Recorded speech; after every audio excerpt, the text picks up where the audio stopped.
A few years ago, I was walking with my grandson. I think he was 7 at the time, 6 or 7. And I asked him if he got all A's in school. And he said, well, of course I get straight A's in school because I have a big brain. I said, you do have a big brain. You're very smart. And he said, yep. So I asked him, so what do you want to be when you grow up? We were walking down the road, and there was this long pause. He said, I'm not sure. It's a hard decision. I said, yes, it's a hard decision. How often do we ask ourselves that same question? What do I want to be when I grow up? Even me at my age, down the road a ways, ask the question, what do I want to be when I grow up? You know, you might have a successful career and still ask yourself that question. What do you want to be when you grow up? The problem is, we think that the answer is one final single decision. We think that the answer is this one thing that we want to be, this one thing that we want to achieve, this one thing that we want to showcase our life around. So we talk about picking a career and going after it, and that's the one thing. And you know, kids a lot of times, at least when I was a kid, wanted to be a fireman, wanted to be a police officer. When I was a kid, I wanted to be an astronaut because I grew up in the Apollo days. But you know, life has its twists and turns. It's never a straight line. It's never a journey toward a single path.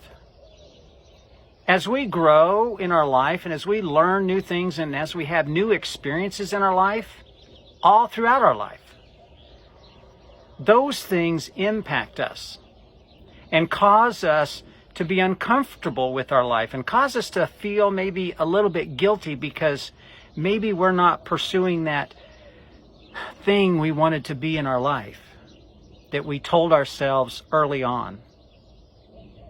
So many times parents set the expectation for their children to be doctors, to be lawyers, to be accountants. And it's not really what that individual wants. And so they either go throughout their life living the life of their parents and not being comfortable, or feeling guilty because they decide not to pursue it. But when you look at people who have achieved success in their life, and success is determined individually. It doesn't have to be monetary success. It could be however you want to define it. But most successful people didn't have the success that they currently have as their vision. When you asked them the question years ago, what do you want to be when you grow up? Where they are today probably was not that answer. So the question is, how did they get there? How did they decide what they wanted to be? How did they decide to be on this path instead of that path? Well, first, they took small steps. They started off in a direction and took small steps.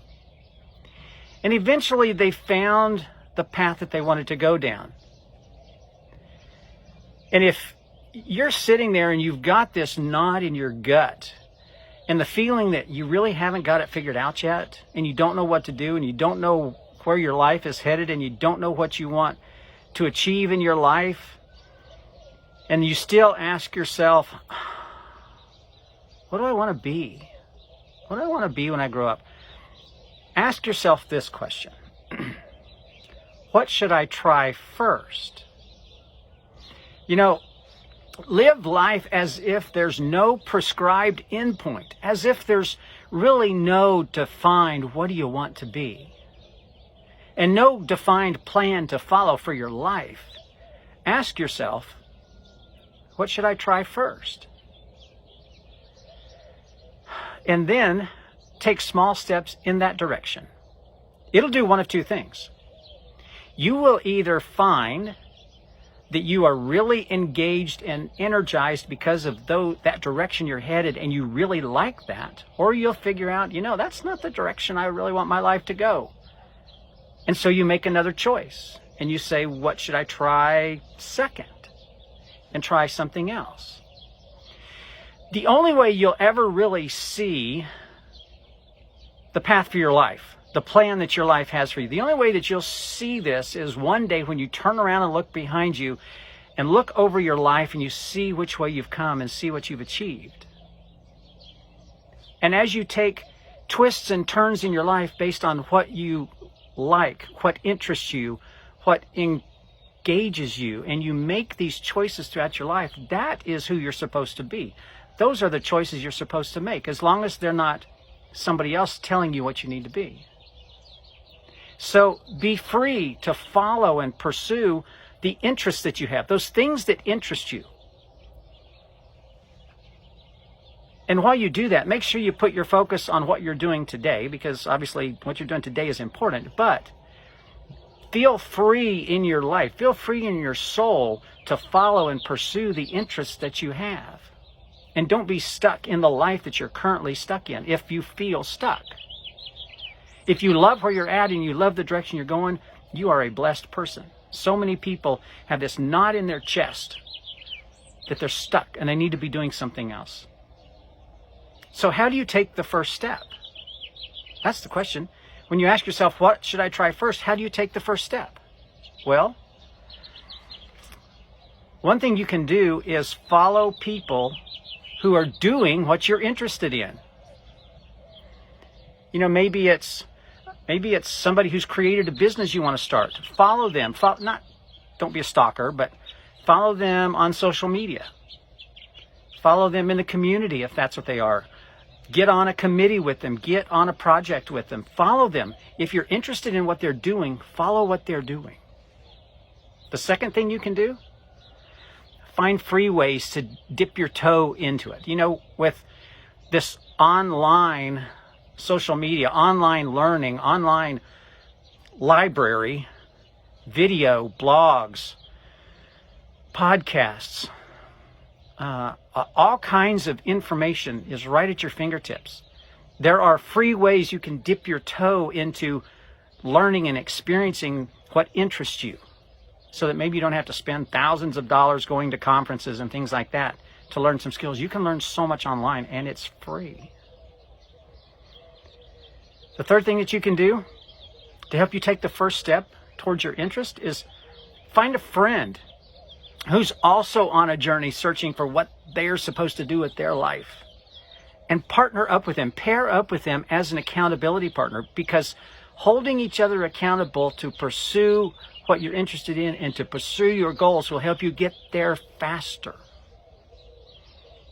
Or I should say help you go farther. Let's say help you go farther. You can get faster because somebody's encouraging you. But find somebody who's also on a journey and pair up together to encourage each other. Hold each other accountable to doing what you say you're going to do to get to the next step, to get to the next level. The fourth thing that you can do to help you take the first step, keep a record of what you've tried and how you felt about it. So you can go back and review that and go, oh, well, I was here a few years ago and I really didn't like that.